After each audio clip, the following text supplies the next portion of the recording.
Previously on Bots vs. Ninjas, Majin Willie confronts Dan in the AI Bot studio. Right, if we're done here, I'm going to go to the pub and see a man about a dog. Can you shut down the PCs and that? Yeah, no problems, man. I'll see you later. Have a good time. Better get on with editing the skit. Oh, I can do this. Dan, you're a tiger. I am Iron Dan. I am Iron Dan. You think you're the only podcasters in the world? Mr. Clark, you've become part of a bigger network. You just don't know it yet. Who the shitting hell are you? Majin Willie, assistant to the Deputy Director of the Console Ninja Corp. I'm here to talk to you about the Ninja Bots initiative. Meanwhile, Chazzy arrives at Console Ninja's headquarters. That's just it, mate. We're out of here.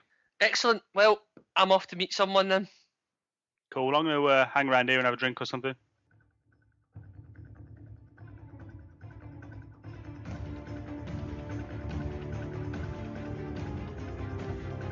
Stokes? Chazzy, you always wear such lovely tracksuits. Very good. I hear you've got an interesting challenge. You should talk. Well, you should listen. We're putting a team together. Who's we? Now, in a foreign land, in an unknown future, the AI Bots and Console Ninjas meet again. Welcome to Sony Ouya Radio On Demand for 8th of August 2022. Please select live stream event.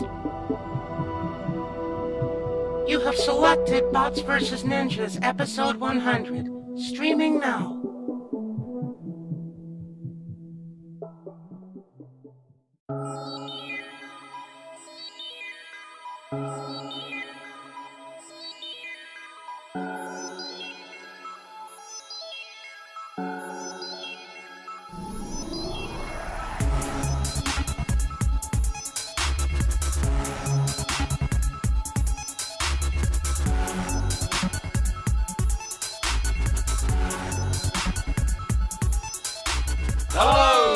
And welcome to episode 100 of Bots vs. Ninjas. Now, it's a very special episode for us because we're recording live at Gplex 2022 in Las Vegas. We were at the very first one, weren't we? Yeah, that's it, mate. We were all those many years ago, and look how far we've come. I know, it's amazing how much both Bots vs. Ninjas has grown and how much Gplex has grown. It's almost like PAX now, isn't it? I know, it's massive. It's I mean, people put it ridiculous. between PAX and E3 on the list of conferences. I know, so... Yeah, I know.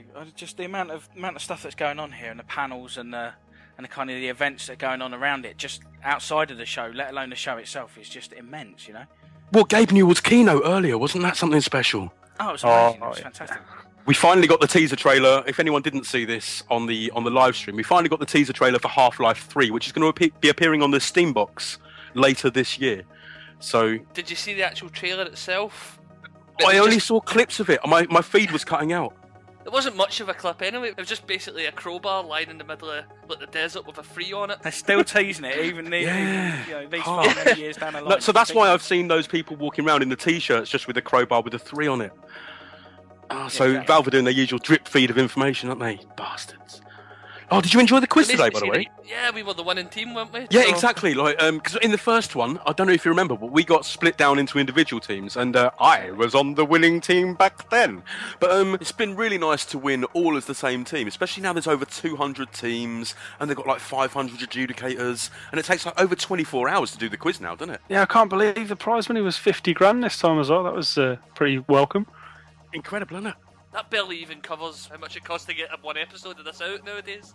But we'll make do. No, Well, do you know, especially flying us all out there and that, but... Exactly. Do you remember how easy it was to record the first show? You know, it was just a laptop in the middle of a table with, 4 headset mics. That was crazy. And now look at us nowadays with these full studio setups. Yeah, it's pretty crazy. In fact, we've got something special lined up for in a few minutes on the show. We're going to start playing you some bits of the very first one we recorded, because I know we do get letters all the time saying, when are you going to put that show out again? And we've held off until episode 100. We thought it was going to be something really special for you guys, because I don't know if you remember, but in December of 2012 we put out the unedited raw file, and people loved that as well. So what we've tried to do is put a sort of combination of those two shows together in this one. And we live in the old memories. Oh, it's going to be great, isn't it? Looking back. Oh, I mean, the past 10 years have been crazy. I don't know if you remember, but back on the first iPad, or was it? I think it was the iPad 1 or 2. It was somewhere way back when. Yeah. Jay Stokes was really good at magnetic billiards. Were you the best in the world at some things? I was best on the iPhone back in the days. Back on the old iPhone 4. Since then, like with the iPhone 7 or 8, I've been top on both of those as well. Well, you're hiding your light under a bushel a bit, man, because for anyone that hasn't been following Jace on Twitter too, you'll not know that he's now a professional magnetic billiards player, and he's here with the MLG, who are doing an MLG live event. Managed to tempt him away just before the semi-finals of the MLG Magnetic Billiards 5 tournament. And he's come out of to come and say hello to us, and thanks for taking the time out as well, because we know you've got loads of fans down there and autographs to do and that kind of thing. So yeah, thanks for that. Yeah, you know that, lads. It's all about the bitches for me these days. I'll put my sticky balls down for a few minutes to come and see you guys, but yeah, thanks a lot. Good. Oh, one thing, when I was listening back to the footage we recorded at the first Gplex, I heard the word podcast. Now, that's a word I haven't heard in a long while, because obviously nowadays we call it radio on demand. But do you remember when it was somehow linked with the iPod and they were called podcasts? I know, it was all linked to Apple devices. It was crazy, wasn't it? So antiquated, it was ridiculous. Yeah. That was back when we weren't getting paid for this shit as well. I know. Oh, of course, yeah. Can you imagine we did this for nothing? Oh, crazy. That's nuts. Of course, now with Ouya Radio on Demand, we get a subscription fee, don't you? So no, exactly. Yeah, you pay your subscription and you hear us every day now. So yeah, it's quite mad. It's quite mad. Anyway, thinking back. And I think as we're thinking back, we should have a listen to when we very first recorded. Also, this is the first time that Will and Jace met, so let's have a listen to this little clip from the first ever show. Yo, we're here in Gplex for Bots versus Ninjas.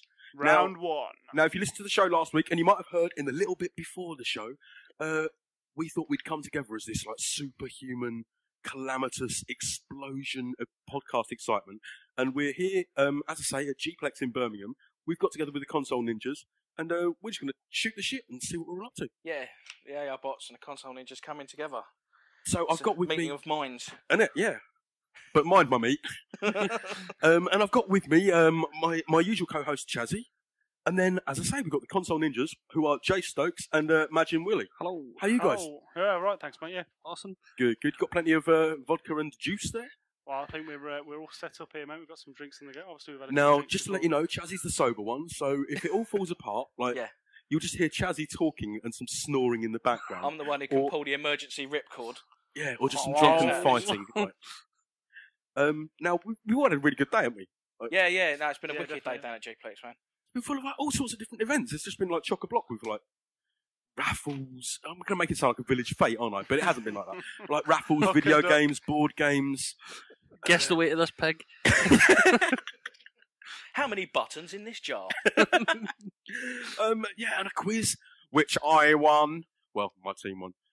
Right, I didn't claim a prize, though. Didn't even get any sweeties, let alone one of the proper little badges. But not that I'm bitter. It's all good. So, like, what have you guys enjoyed most about today? I won a game. Wow. What did you win? I won a game of Soul Calibur. Yeah, do you mean like you won a game as in like you were playing someone and you beat them, or you won an actual game? I obviously beat Jace a few times at Marvel vs. Capcom, but no, I mean, I won, what was it? Simpsons Hit and Run on the Game Boy Advance. Nice. Do you own a Game Boy Advance? That's the main thing. Well, I've got a Nintendo DS, so it'll go in there, won't it? So. Yeah, cool. Unless it's a DSi, but I'm hoping it's... No, it's the one with the advanced bit on it. So, Jace, you won a couple of things as well. Yeah, I won a couple of things on the old raffle.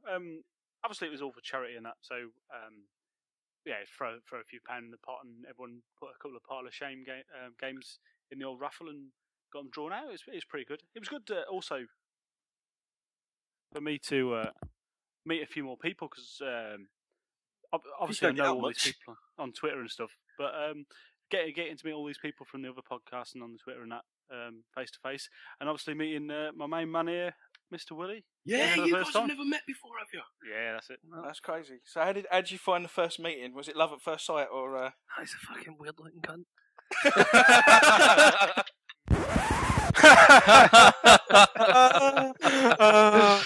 I'll tell you what, it's a good thing I got all that reconstructive surgery over these years. And you think he's joking, people? At Exactly. With your MLG money now, you can buy whatever you like. Yeah, I think the boob job was a bit much though.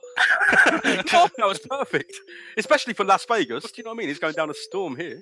And talking of going down a storm, what seems to have worked for us is randomly babbling on. Would you agree? Yeah. Now, I don't know if you remember, but back in the first show, we kind of agreed to do that in the first few minutes. So let's have a listen at when we first put together the methodology we'd use for Bots vs Ninjas. Right. So yeah. So what is the kind of premise of Bots vs Ninjas, man? What have we, are we? What are we gonna do? I'm going to talk shit for a bit. Talk shit for about an hour hope and a people day. listen to it. Fair and enough. subscribe on iTunes. Probably the most part. Like, see, the idea was we were going to have like a few challenges, maybe play a few games, and like keep talking while it's going on, just to see who is the best at life and everything, pretty much. That's Me. not us, though, is it? As you can tell. Sitting The in four a- blokes sat in a hotel room at Yeah. midnight talking to each other. On headsets. This is the most unreal situation in the world. Like, it's like so into online gaming that you even have to have headsets when you're in the same room. Yeah, exactly. We shouldn't have worn them to the Chinese earlier, should we? It does look like something from Weird Science with all the like kind of wires running across the floor and like it's ridiculous. I'm just waiting for like who was the bird in Weird Science? Kelly An LeBrock. arse. Yeah, just waiting for her to pop out of my Mac screen at any moment. That'd be amazing. Is that the new feature then? Yeah, that is a new feature. It's called "Try and Summon a Woman to Your Room." There's an app for that. Remember that, lads, when we couldn't even get birds in the room. Now look at us. We've got Bubba and Steve outside holding back the masses of all the lines of queues of women. Well, yeah, we better be quiet about that, lads, because whatever goes on in Vegas stays in Vegas, yeah? Yeah. Which whatever goes on in Birmingham stays in Birmingham. That racing game that you made us play that first episode, we thought it was dreadful at the time, and it's now gone on to become more successful than both Forza and Gran Turismo. Oh, was it? I was Race Car, wasn't it? Remember Yeah, that Race Race Car. Car, the first one? Now we're on Race Car 27, and there's been 2 films. Crazy, isn't it? I know. I don't know. I didn't think they could make a film of a racing car game, but to make it like the one that they've done, where it was so exciting, that blew me away, man. That was Oh, and that ending of the first one, like I couldn't not see the second one after that. Do you know what I I mean? know. Yeah, exactly. Oh, good. To be fair, we've got The Rock, Vin Diesel, and Jason Statham in a movie. It's going to be good, isn't it? I know. Bringing them back out of retirement, that was just a class move, you know. Especially off the back of all 3 of them doing Farmville like 3 years before, and there's like loads of references to Farmville the movie in Race Car the movie. I thought it was like really cleverly done. Yeah, Yeah. really well tied in, man. Thinking of cleverly done, man. We didn't speak about it at the start, but do you remember when we recorded all those years ago? We did a couple of teaser trailers for the show, and no one bloody noticed it, did they, at the time? I know. No one put it together. I was. Whereas now, like since Bot vs Ninjas the movie, the first one in 2015, I mean, we're still waiting on the Kickstarter for the second one, but I know. Yeah, and God, who'd have thought that Kickstarter would have still been going strong? You know, now actually fully funding everything in the world, pretty much. definitely. I mean, we're probably going to talk about the Dreamcast 2 later, but I think it's amazing that Sega managed to get that off the ground through Kickstarter. I know, yeah. Who'd have thought that, now we've so far along the line that kids who'd never heard of the Dreamcast are now, funding the Dreamcast too. It's amazing. I was just going to say, of course, we ourselves never actually put any money into Kickstarter because it would be a conflict of interest now that we're time game reviewers and stuff. But now that we've got our major media conglomerate of games, news and reviews, that is the Ninja Bots initiative, it's just amazing to think back that we were playing race car around a table, the 4 of us, and all this has come from that. It's just nuts. Isn't it just? Let's have a listen to it now. Oh, Jace, go and get your iPad. Ooh, it's on the way. We've got games and everything. It's all so exciting. Guys, we've got an Xbox 360 back there with games on I it. know, don't but we get the iPad out. It's the logical situation. Right, so the first challenge I'm going to bring to the table is a multiplayer iPad game. Ooh. Look in here, but It's not going to be something like Carcassonne or Ticket to Ride. We're going to be here Tuesday. No, right? this is much better. This is a multiplayer iPad game called Race Car. wherein you have to drive a car around a track. Which is brilliantly visual for this audio medium. So how do you control it? In the corner of the screen, you will each get a steering wheel. Oh wow! So this is like proper This split is screen. all four multiplayer. people playing on the one screen. Well, you can have 6 people my actually. God, You it's can like have Super 6 Sprint. people. It is like Super I don't know. Sprint. Don't know if you guys at home have ever played Super Sprint or Championship Sprint or Ivan Man Stewart's off-road thingy. Oh no, you've got me going green again. I would love it if they'd have actually called it Ivan Man's off-road thingy. That'd be brilliant. I would have gone down the Ivan arcade. Man, like I said. I Ivan think that's what it was Man. called. Yeah. Or Ivan Dan. So I've picked a tank. Gotcha. Right. Oh, I'm hang gonna on. have a Tractor. car and I'm going to have a steering wheel. What you got? Cover the tractor. Alright. Sweet. Right. Oh, don't want. Hang on. Yeah, so if Come you've on, not played this, what we've got is like it looks like a driving game, and there's like 6 different steering wheels around the screen, and we like all pick how to control it, like an old arcade game. It's not that you pick how to control old arcade games. No, I just generally grab the stick. Yeah, And all the go way. on with me. That's what I've heard, mate. You like to grab the stick and get on with it. So I'm going to click drive, and we're going to try and commentate on this as we go around. I'm guessing, like most games, Jace Stokes has chosen this because he's a bit of an expert. More than likely, he's somewhere on the leaderboard somewhere. Right, let's go. So we've got a corner each, yeah? Okay. Who's gone backwards? That'd be It's me. me. Oh no. It's me. Hold on, I'm the yellow one. I'm not Why going have I anywhere. gone Yeah, why backwards? am I not going anywhere? Come on, Dan. It Get out doesn't of the work. way, You mate. broke it. Hang on, I'm blue. What? It's red. I'm not doing anything. This is rubbish. Yeah.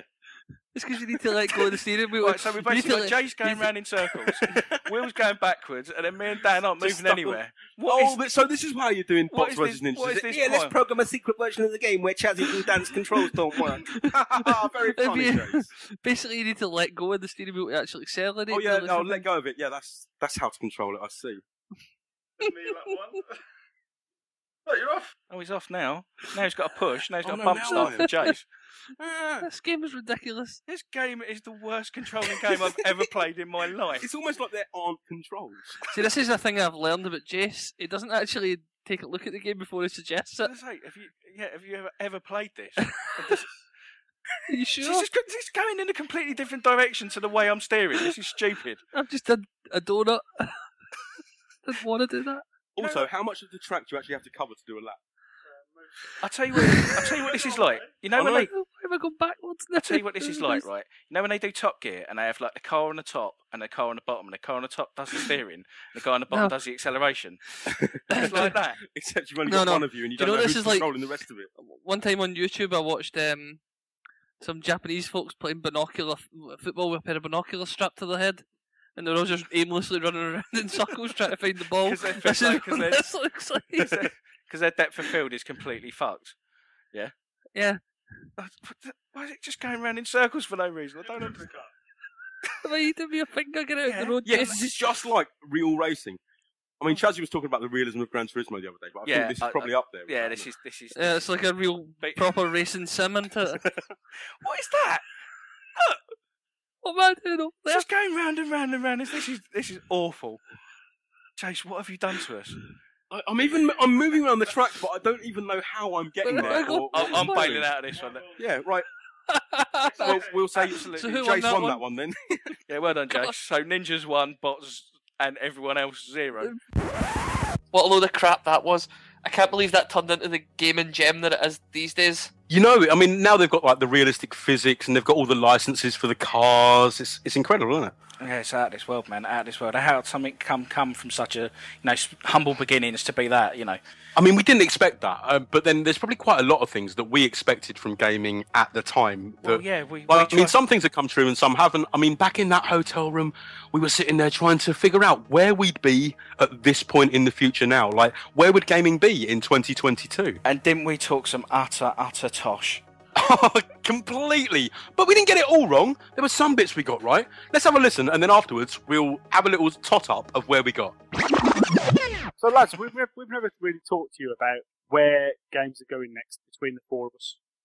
We've talked about all sorts of things, but I want to know where you want to see games going next, so we can Where see, you want to see it, or where you think where you games think are it's going to go, yeah. and what you'd like to see games going into. Because we're all gamers. We've played together through this generation, and we're going to move forward into the next generation fairly shortly, as we know. So, where we're going to see it going? What do you see it going? Dan, what do you see it going? Chad, where are we going to go with it?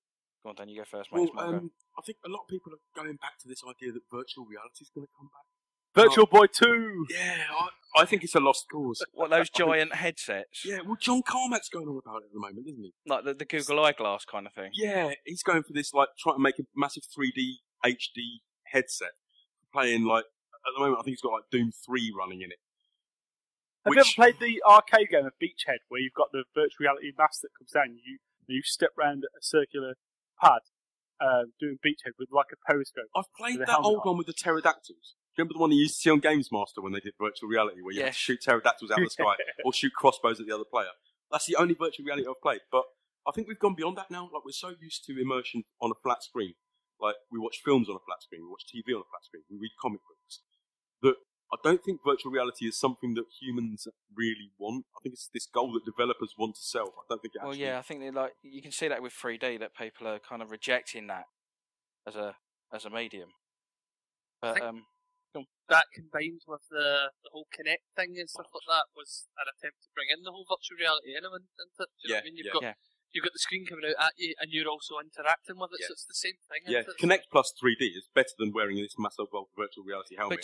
So, it's not... Do you honestly believe that's where it's going? Or do you think that's just a fad that is going to pop its head up and disappear after a short amount of time? I don't think it will disappear. They'll keep on pushing at it over and over again through the generations. But, yeah, I don't think it's necessarily going to suit the hardcore. I think the casual will always sort of want a gimmick. See, for me, I think you're going to end up seeing a lot more. What's the word I'm looking? Sorry, it's my turn. So now I've been completely put off my train of thought. Hold on, 2 secs. Right, yeah, there you go, Josh. For me, I think it's going to be more about less about graphical fidelity, and it's going to be more about kind of engine stuff and behind the scenes stuff like AI routines and nice jump, Josh. What a jump! It's going to be into first. It's going to be Replay about AI routines and kind of.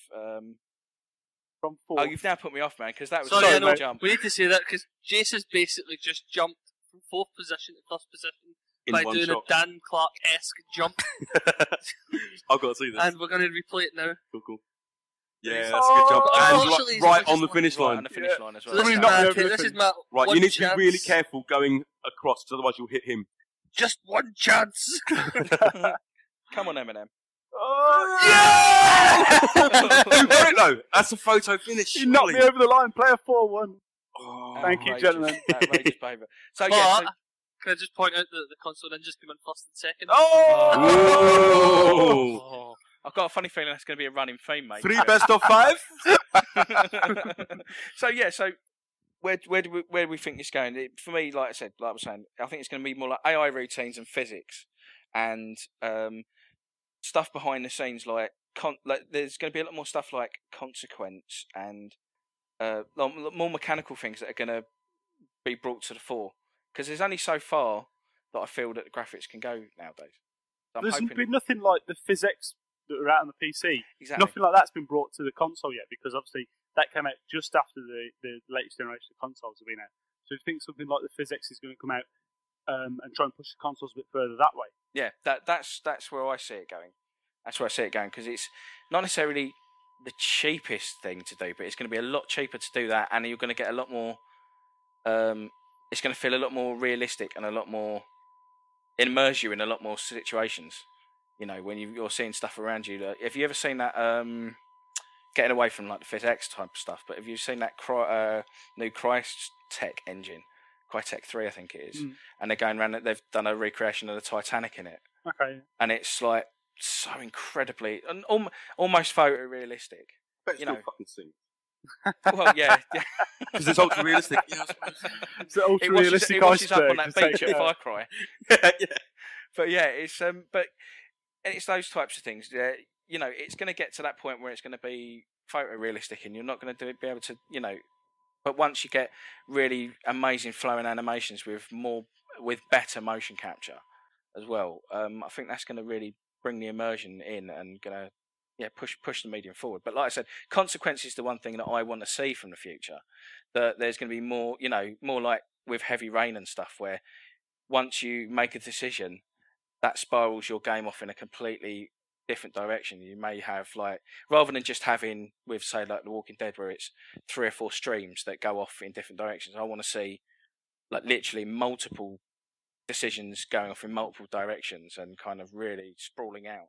Doesn't that just turn it into a massive development nightmare though? Because they've all got their targets to hit with development cycles and stuff, and put in these things. And I think that would be amazing to have something. Totally, but what I would like to see is that I think there's space for a developer or a couple of developers to do that, make one big game experience that just if you look at Eve, it's kind of like that to a certain degree. That game has sprawled out way beyond what they initially thought they were going to make it. And I think there's got to be a game sometime that's going to come out and do that. And whether it's a console game that's based on a server that then you bring down from the cloud, and it keeps all your different decisions and stuff, so you're not holding it on a hard drive or something. But I think there's some way that cloud gaming and that will, and serve with that online kind of stuff, there's going to be server banks that you're going to and kind of be able to store massive amounts of data to have these games that kind of sprawl off in crazy directions. I'd love to see it. Whether, like you say, the development time, you're talking about MMO development time, and see where I think the smart money is that someone like Criterion builds in a decision-making process into their middleware, like renderware, where developers don't have to worry about building tracking it. Yeah, that's already in place. That's part of the middleware that you buy with the engine, or part of the Unreal Engine, where the filtering through of ideas. Or maybe if it's not even that, but just masking it better.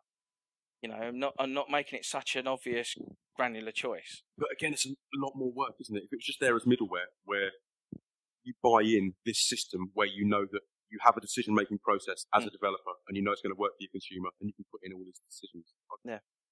So how about you, man? What do you think? I don't know. I think with the more pervasive internet throughout the world, I think we're getting to a point where things can evolve through your gameplay, like you're saying with the decision process and stuff. I think we're almost at the point where you can be playing through a game, but the developers, if they're good enough as a team and fast enough, they can be bringing out stuff to build into those experiences almost as you're going through them. They can bring out almost like an episodic thing. But not even with those tangible gaps between the episodes. If they can make it a flowing process. Have you seen Halo 4? They're trying to do that at the moment, or a similar thing where they're trying to do weekly story missions. It's 5 issues a week. Yeah. For what was it, 10 weeks? Yeah, exactly. So you're going to have 50 missions on, but you're going to have to wait for them. I wonder what it's going to be like for that. We've got that with the Telltale Games kind of thing, where you've got a game coming out every month or so, but it all feels kind of low. It's not like AAA games. Josh, you've been muted, mate. He muted it then. That's cool. Yeah, I'm just wondering what it's going to be like if, imagine a Call of Duty that did the whole episodic thing, where you got a couple hours of gameplay every month and that. Would that work the same, or is it just because it's these little games? It might work, especially if multiplayer built into it. Everyone taking part in this persistent war over a year until the next sequel comes out, at which point, whatever the story was at that point in the war is where the next story has to carry on from. But is that not what Dust 514 is trying to do in a kind of way? It's a persistent world, but it's stored in EVE Online. Yeah, that is what they're trying to do. I'm just not quite sure if don't know if they're Sony the right people to do it. Hit it. I think persistence for me is the dream. Well, it always pays off for you, doesn't it? A GTA type world, a GTA type city, where things are really persistent, whereby if you've had a crash going down the line, you can come back and something. Doesn't matter. just for anyone listening and wondering why we're burst out laughing. Jason's just been talking for the last 10 minutes with his mic muted, and he's been actually ripping the pee out of Will for doing exactly the same thing on his podcast. So let's try that again, mate. So yeah, For me, persistence is kind of the dream. I have this. Good job you are. I had a dream, and in this dream there was a GTA type city where things were more persistent. So, if you were to have an accident, knock over a couple of lampposts or something, it would take a realistic amount of time for those lampposts to be repaired and for the cars to be taken away. So clean-up crews would come in and... Yeah, and that sort of thing, just keeping the world persistent. I know it's all like a living, breathing city and something like GTA 4, but taking that a step further. But this is what I was saying to you about AI routines. You know, that's where I see where that comes in. You know, there would be routines for clean-up and maintenance. There would be routines for fire departments and sheriff's departments and blah, blah, blah, blah, blah, and airports and air traffic and, you know, all running on the extra horsepower. The thing is, all the basics of that have been there since like SimCity. It's just being able to combine that with the kind of games that people actually want to play. Well, yeah, the more asset-heavy games. Yeah. You think they'll be able to do that, but fingers crossed for the next gen. Oh, can you? Yeah. The problem is the people spending money on the games aren't us. Like the majority of the people that are buying the Call of Duties, they just want to shoot each other in the face over and over again. Do you know what I mean? But also, can you imagine, like, you know, you're a designer and you want to do this kind of GTA game with all these mad AI systems, and it's going to cost you a lot of money and a lot of manpower, and then you've got to go to your boss and go, yeah, it's going to be really great. It's going to have all these like systems that no one really is going to. It's just going to all feel really natural, and no one's going to really notice. Oh, by the way, it's going to cost you $200 million. It's like that's going to be so difficult to sell in, isn't it? Right now, anyway. I mean, maybe in the future when the economy picks up and stuff, but or scrap that idea. I'm going to make you a first-person shooter with a 3-hour campaign, and then everybody can run about shooting each other in the face. On multiplayer, yeah. We'll make it the same as last year's. Yeah. Save you a few quid. I heard a great thing. I heard a great thing the other day, and I can't remember what podcast it was on, but they were basically saying that what they would really like to see from the future is because obviously a lot more gamers are now becoming older. Games that are of shorter length, but with more depth to them. So that was like on with our like podcast. What's that? That was No, on our podcast. no, I know that was our podcast, but no, what they were saying was basically like, but to turn it into a genre of games that are these smaller experience games that kind of, you know, give people with really. Now that we're getting older and we've got kids, you can sit down and you can play for 4 hours, 4 nights a week, and that's it, and you've completed the game. You want Journey 2 then? Yeah, essentially, like stuff like Journey, yeah. And all like Midsummer Murders, the Telltale game. I think you'll find that there's a lot more of those games will start filtering through, you know, and they'll be coming out at a lot lower price point, and they'll be a lot more appealing to people, you know. Well, I think that kind of thing, is always going to stay on the Apple platforms or Android. Really? I think so. I think for the older gamer, I think that's maybe not even that, because again, I think that's too hardcore for. I don't know. I think you're looking at a sort of casual market through hardcore goggles. Yeah, maybe. That probably doesn't even make sense, does it? But, I agree. That's the name of my new album. The position where we are, though, is because we have this vision of casual gamers as this group mind, this group of sheep that all follows the same path, and it's difficult to try and hone in on what their feelings are because we don't have those feelings. We don't share those experiences. But then also, a lot of the games that we do play on iPhones are the games that people call casual. So are casual games the future, though? They're part of the future. God, I hope not. Well, they're part of the future. They're what you play in between your proper games, aren't they? Well, can I take it to a more cynical level? Okay, right? Because we've had the lovely open world and the relying on the physics, the dream. This drag it into the mud, man. That's what we want to hear. But what I think the future holds is more free to play, more HD remakes. By free to play, do you mean pay to win? Yes. This kind of thing where, you can win it if you don't pay any money, but you can take about 6 months to actually get winning the game. Yeah. And then by playing the game, it ruins the game anyway because you've just instantly won it. So what was the point in it? Do you know what I mean? I think we're going to go see that because we've now got is it Killzone on the PlayStation 3 that's now went free to play. Yes. But there's things that you pay for in the game. I think that's a bad step, to be honest, where the word free to play sounds great because we're getting this game for free and stuff, but would it really be that much to go and spend? Was it really that much? It seems like Jace, for anyone that couldn't see that, it seems like Jace might not like Killzone very much. Yeah, that face and that that hand gesture. Yeah, people on Twitter will know that I did try out the Killzone 3 multiplayer on my PlayStation not long ago and did not enjoy. It was brown. I'll say no more. There's a lot of grey as well, man. You can't say it's brown. I didn't see the grey. I didn't get past the brown, unfortunately. It looked like you were just shaking a bottle of ketchup, which I'm guessing is kind of how it made you feel. What colour's your ketchup? No, I meant with his hand That's off, gesture. mate.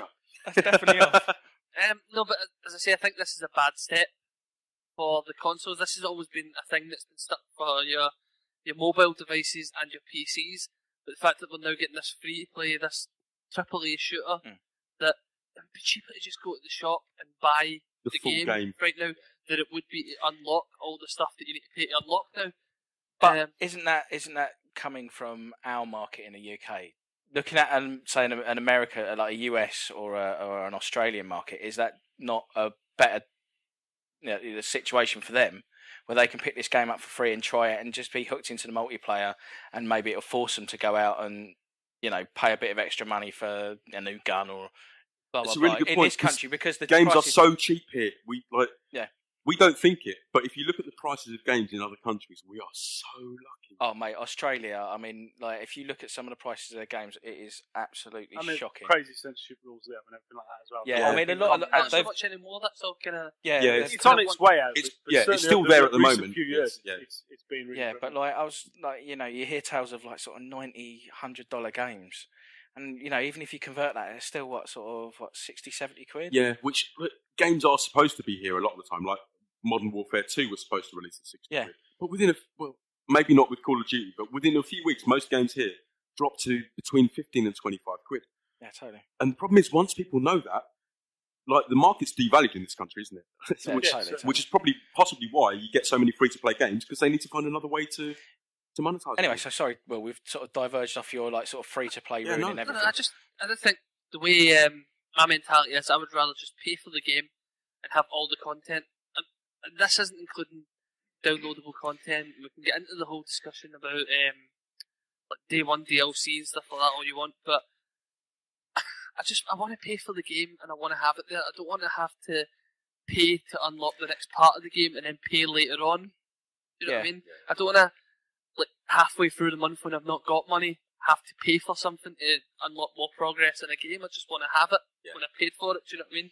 Yeah, no, it's I think there'll always be those on-disc experiences, like, despite the DLC, like you say. But I think there'll always be full experiences that you can buy on disc. But it is a worry that Killzone's gone that way, and Dust 514 and stuff like that. Plus, it's encouraging even the ones you're paying for now. I mean, I still think DLC is a different matter, as long as it was made afterwards. Do you know what I mean? This is just my opinion. I think that if there's loads of stuff that you need to pay to unlock in the game, we're still seeing that where you've got Gears of War 3 that came out and you had to pay for gun skins and stuff like that. You didn't have to, you could not do that. Do you know what I mean? But do you know what I mean? That's almost like free to play, plus it's not. You've also paid for the game and you get the free to play elements in it. Yeah. Do you know what I mean? Yeah, or like Capcom have done, where it's like a load of on-disc DLC. Yeah. Well, it's all been in place and made from before, like you say, before the game was even made. I've got a massive issue with that, but I think we all have. Yeah. But not really much we can do about it, is there? No.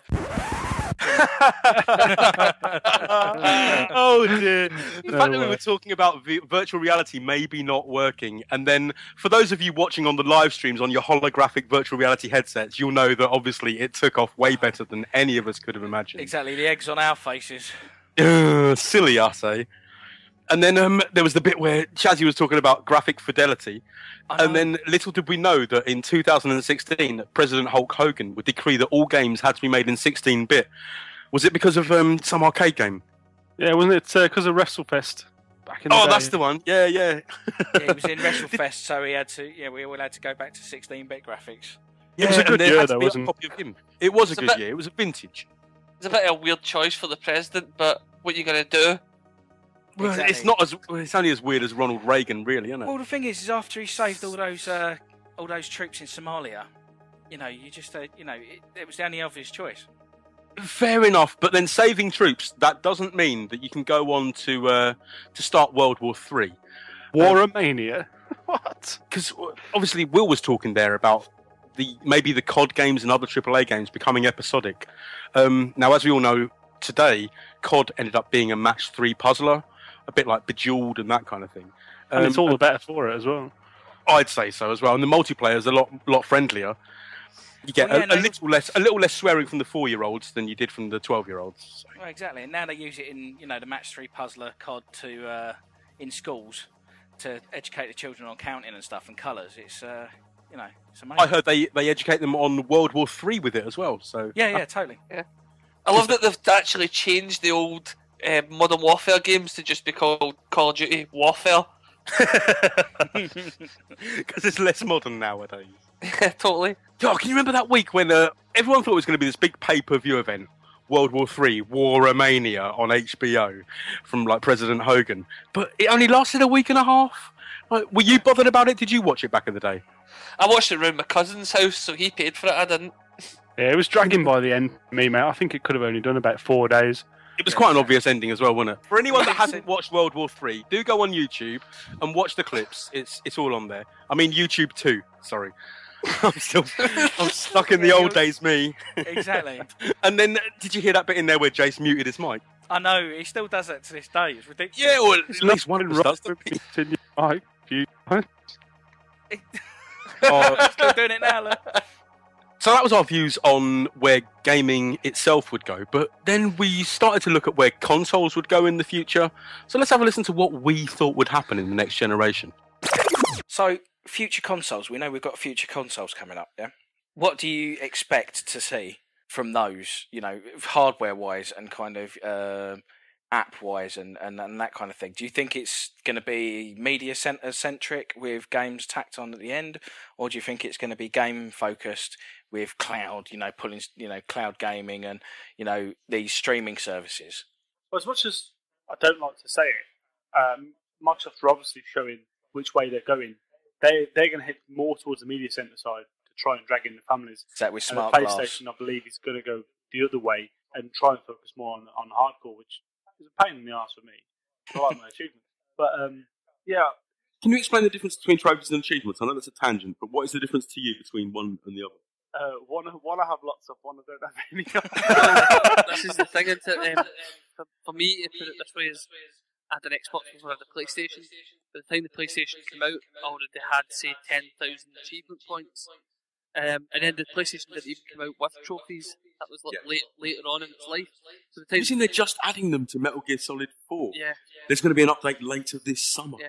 But do you not think, as we're talking about the future, that achievement points are actually an archaic system now? And that they're actually now, more and more people are now finding it just a pointless... I don't think they are. I think that you can see more and more achievements being built into everything, like your iOS games and stuff like that now.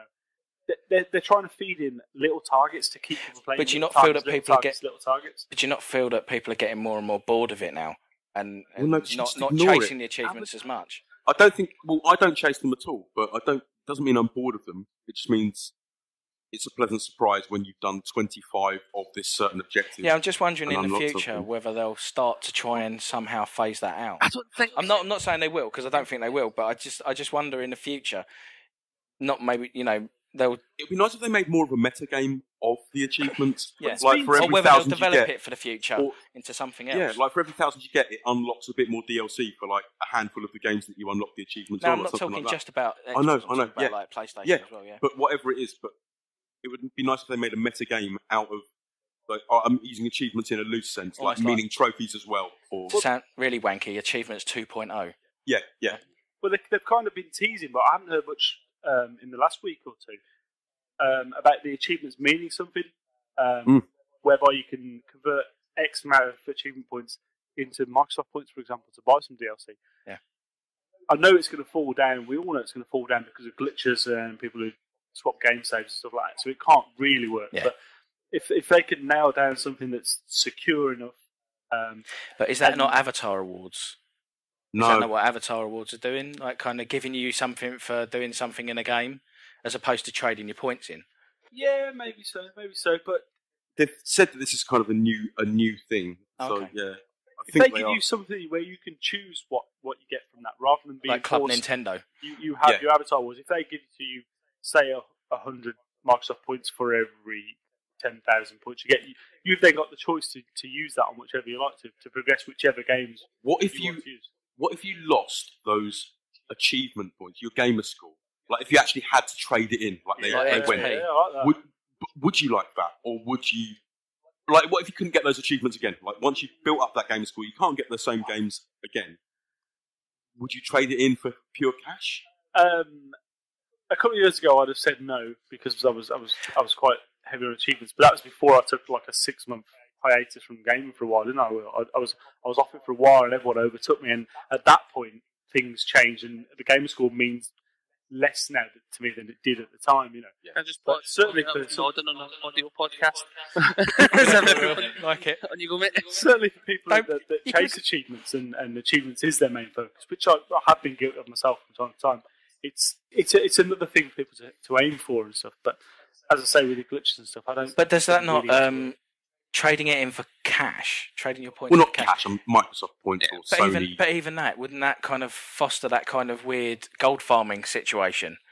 Yeah, but if you can only buy DLC with it, then and for that one account that you built up, they're putting money in their own points. Yeah, but what I'm saying is, you set up a new gamer tag, you play all game, those kids games, trade it, and then trade that gamer tag to someone else. That's got this DLC, and then there's going to be the amount of hours you would have put in to get the amount of money that I think Microsoft are going to offer, which won't be very much. Exactly. Yeah, I don't think it's going to be like you're not going to get minimum wage, are you? To be fair. Unless you just sit with a stack of games like King Kong, Fantastic Four, Avatar, things like that. Yeah, Simpsons and just get through enough to get one game on that profile, download the game, play it, and then delete that profile and do it again. I do love how earnestly we're talking about a system that doesn't exist and may never exist. Yeah, It's like, and thinking it through of how to scam it. Like, yeah, exactly. Here's what we do, lads. How to scam it by playing hundreds of hours of children's games.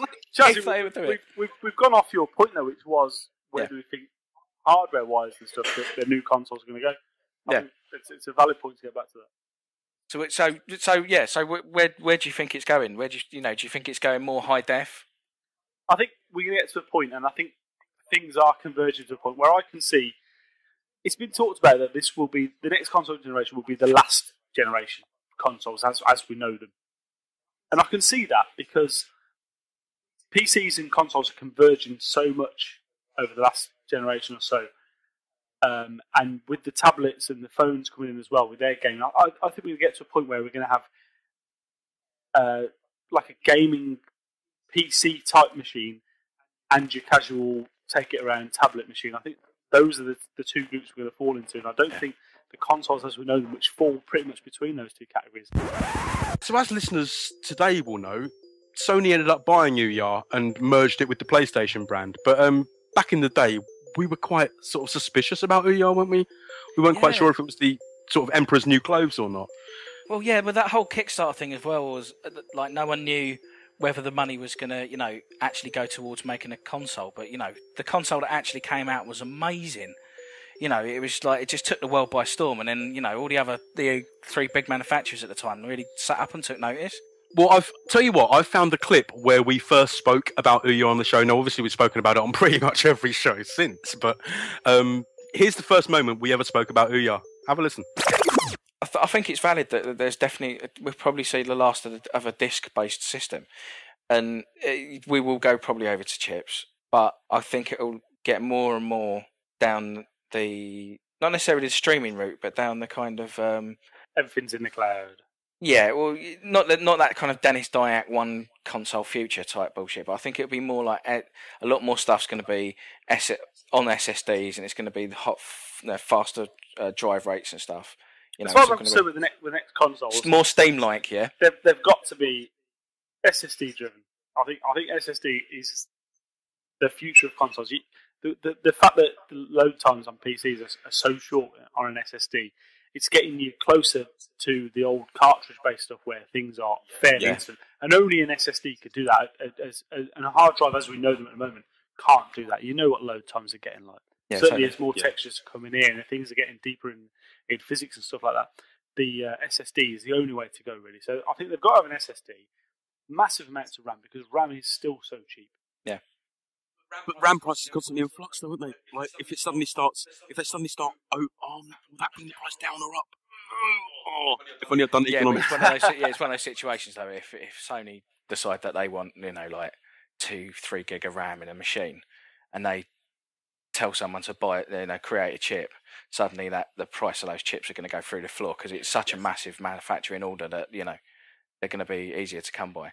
Yeah, fair point. So I think that's pretty valid, but it's really interesting to see, like, with this Ouya system as well, that people are clamouring for a new system to come out. There's definitely a demand now. They're even clamouring behind this, like you say, the Ouya. Yeah. And it doesn't seem to be doing anything that special. It's an Android phone without a screen or a phone. Yeah, playing the games on your telly. It runs on live. Yeah, so does an Android tablet. What I want to know is there a situation where, like, PlayStation and Xbox and Nintendo, not necessarily Nintendo because they're bringing out the Wii now, but they could come out with anything and people would. I think we're at that point. Buy it. 7 years or whatever it is down the cycle. People are clamouring for the next big thing, But everyone, I think the hype. It's not a massive hype this time, but it's an expectation more than hype, and everyone knows that something is round the corner. That's why I think this Ouya has taken off so much on Kickstarter, because somebody wants that stopgap between where we are now and where the next thing is, and this shiny little box that comes in a nice picture, a nice little rendered image, is the ideal thing, and people can say, "Yeah, I can hack this, and I can turn this into a media centre. I can make the next Angry Birds. I can make the next disk drive." Do you think that was why there was so much excitement over, like, the rumours of the Steam box, stuff like that? Yeah, definitely. Basically, like a PC that was going to sit underneath your telly. But I think that was more based on the fact that it was just, the Steam box is exciting because it's Valve, and Valve never do anything unless it's incredibly well thought through. Yeah, a certain level of quality. Do you remember I got so excited about the Steam box that I spilled my drink over myself?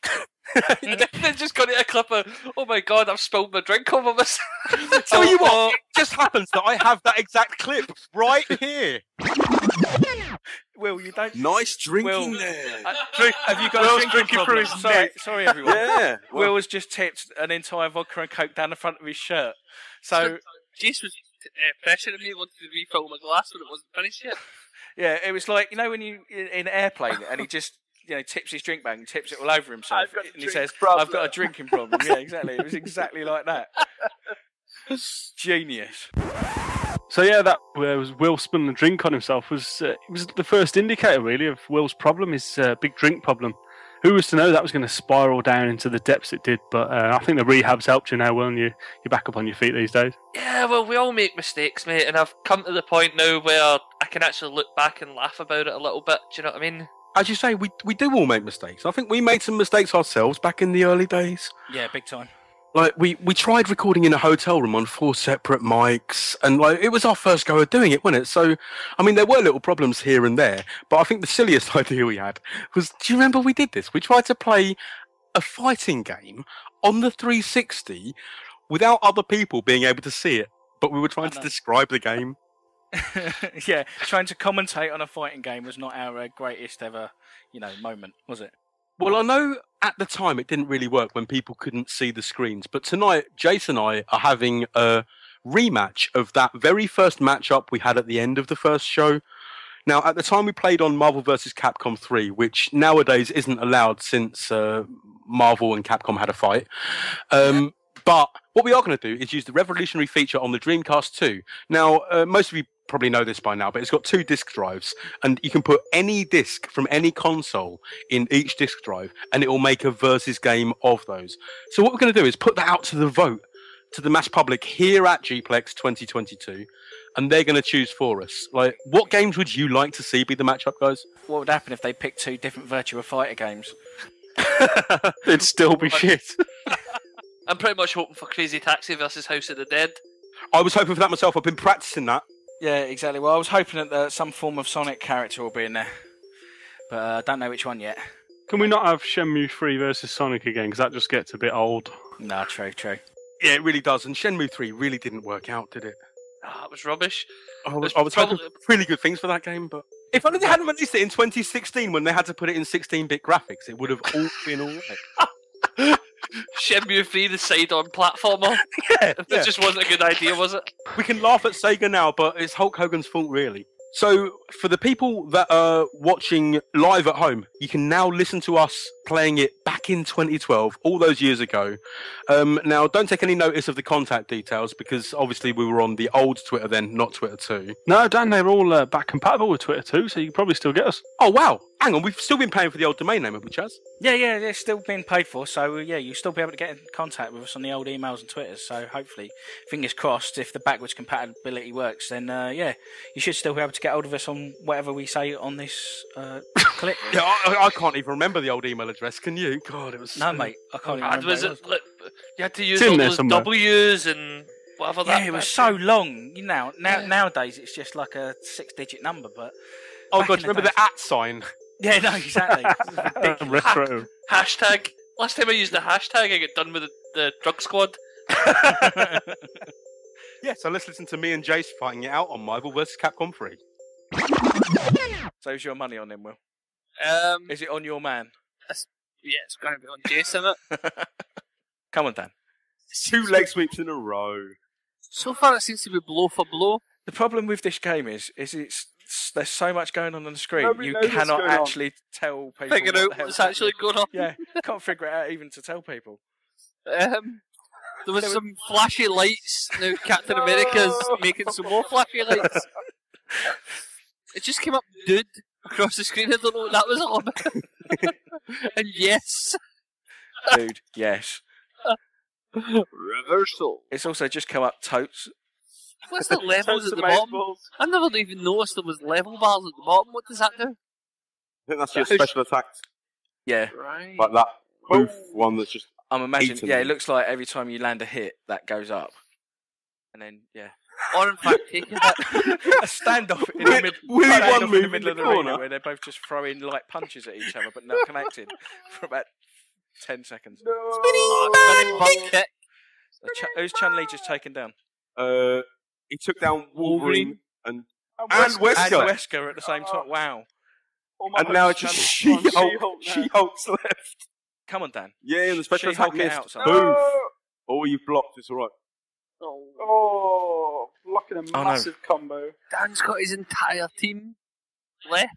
So it could still we're go wrong. We're in an Evo situation where basically Dan's still got all his health bars and 3 characters, and his health bars. He's got about half his health bars. No, what I'm Let's saying not exaggerate. Yeah, and then you've got Jace. He's down to his last character with half a health bar left. These characters look this is going to be a suspiciously similar, to be fair. Other than Deadpool walks really dodgily. He sort of looks like he's doing some kind of weird John Travolta kind of strut, isn't he? Of course, She-Hulk's got no moves. No moves or no boobs? Both. No moves. Oh, he's just won that. Bang.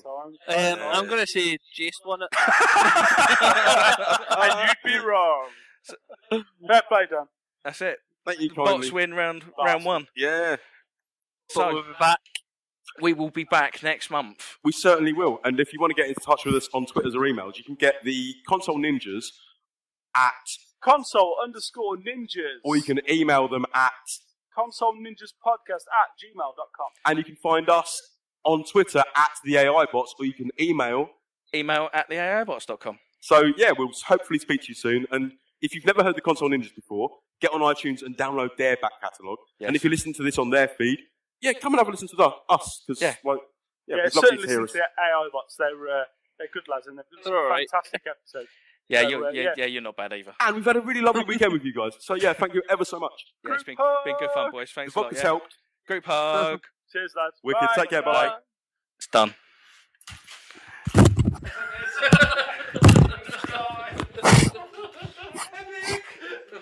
Crazy shit, man. Oh, fair play. 1 hour 51 minutes.